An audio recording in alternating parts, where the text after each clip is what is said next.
Hi, kids. Okay, next up is The Best Years of Our Lives, directed by William Wyler. We'll get into that a little bit more in the end here. Um, the film is based on a novella written by McKinley Cantor. The novella is titled Glory for Me. It was written at the request of producer Samuel Goldwyn. Um, he had read an article about um, soldiers returning from war, um, and he had ordered McKinley Cantor to write a novella about it, and then he developed that into a screenplay for the film. So, the best years of our lives, maybe not about what you think it's about, um, based on the title. It's about three veterans returning from the war, each from different branches of the military, and they come home and it's adjusting to life, dealing with PTSD. So there's that. Best years of our lives, right? Um, so, uh, one of the veterans that returned was played by Harold Russell, who was not an actor. He was a real veteran um, who lost his hands. Canadian born, by the way. Um, so Pearl Harbor happens, and he enlists. He was an Army instructor. He was teaching about demolition. There was a faulty detonator with the TNT that he was holding, and he lost his hands. He was featured in a documentary about veterans and rehabilitation when director William Wyler saw him and decided he wanted the real deal. He wanted the authentic thing to play that character. So, Harold Russell is cast, despite some people's apprehension, right? A non actor in this big film. Um, Wyler did some things. With the sets, with the focus of the film, the lenses they used, he wanted it to feel more real, more authentic, honor those veterans more, almost more like a documentary than a big budget Hollywood film.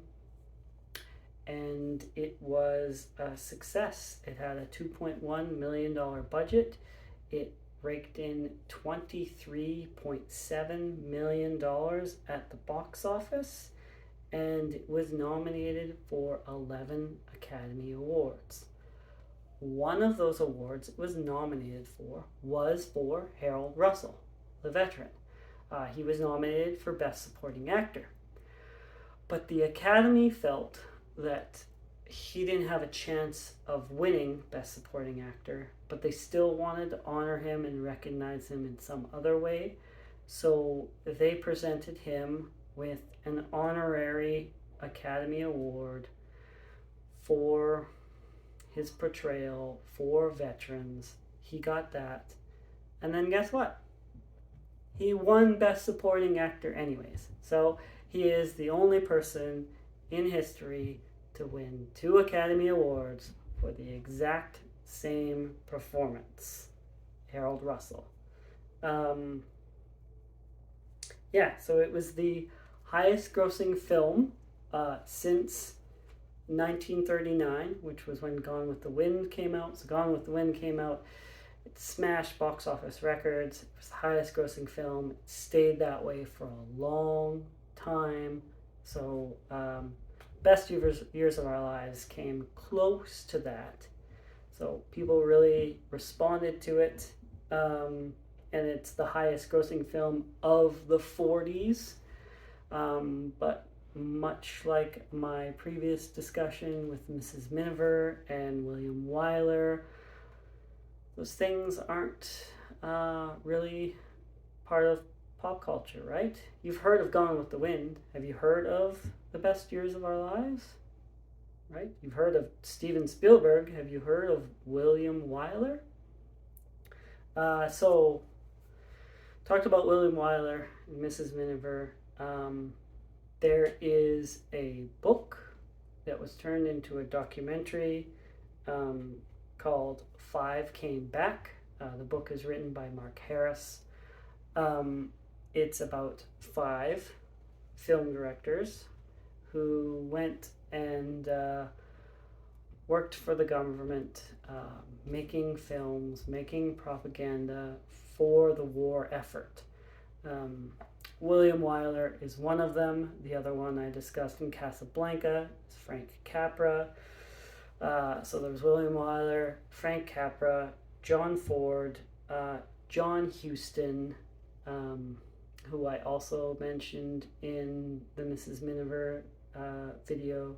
He was a protege of William Wyler, and George Stevens. So those 5 directors, and those 5 alone are pretty big names, pretty influential, especially in film in the 1940s.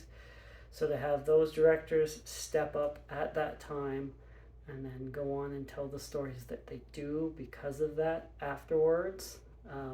Remembrance Day, I wanted to highlight that. 5 Came Back is on Netflix.